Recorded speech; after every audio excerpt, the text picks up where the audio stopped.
Are you a fan of pig pancreases? Okay, me neither. Look, it just bonded. Did you see that? Aw. Until a couple decades ago, if you were diabetic, your insulin had to be extracted from a pig pancreas. And with diabetes on the up and up in the past century, that was a lot of pig pancreases. Nowadays, scientists have actually engineered strains of bacteria to produce insulin on their own, so you can get the insulin more easily instead of having to take a hatchet out back, if you know what I mean. This innovation has helped millions of people get the proper treatment for diabetes and avoid possible amputations and death.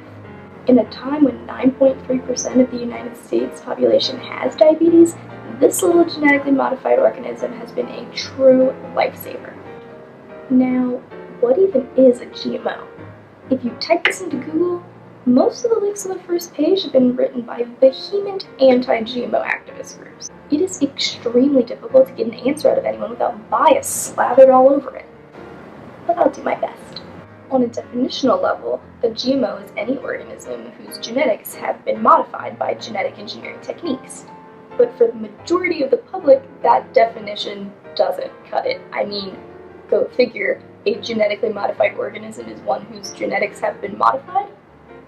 But what does that mean? What implications do those changes have? What changes have even been made? Can they kill me? Is this even legal? These are the questions that people want answers to. So instead of stopping at the first link in my Google search, I'm going to dig a little bit deeper and see what I can find. A little bit of history for you here.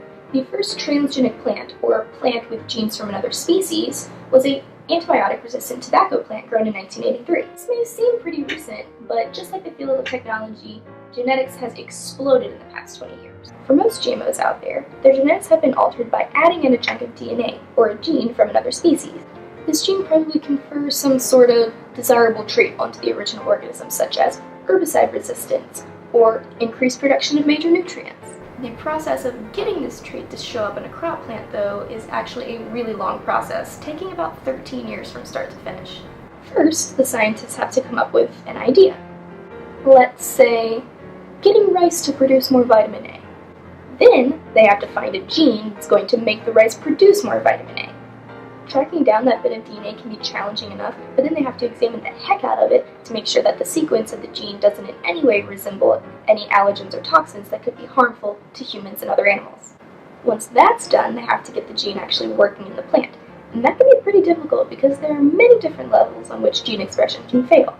Finding and correcting the right one can be like looking for an unbiased explanation of GMOs on the internet. Before you know it, 6.5 years have gone by. And that's just phase 1. In phase 2, the scientists look at different generations of the modified plant to make sure that the inserted gene hasn't screwed up any of the native genes or mutated into an allergen or toxin while they weren't looking. They also test the modified plant with many different conditions to make sure that a freak snowstorm or a super hot summer doesn't affect the performance of the gene. After all of this is done, the little plant can move into safety assessment and advanced product development. But I'll save that for next week. Till then!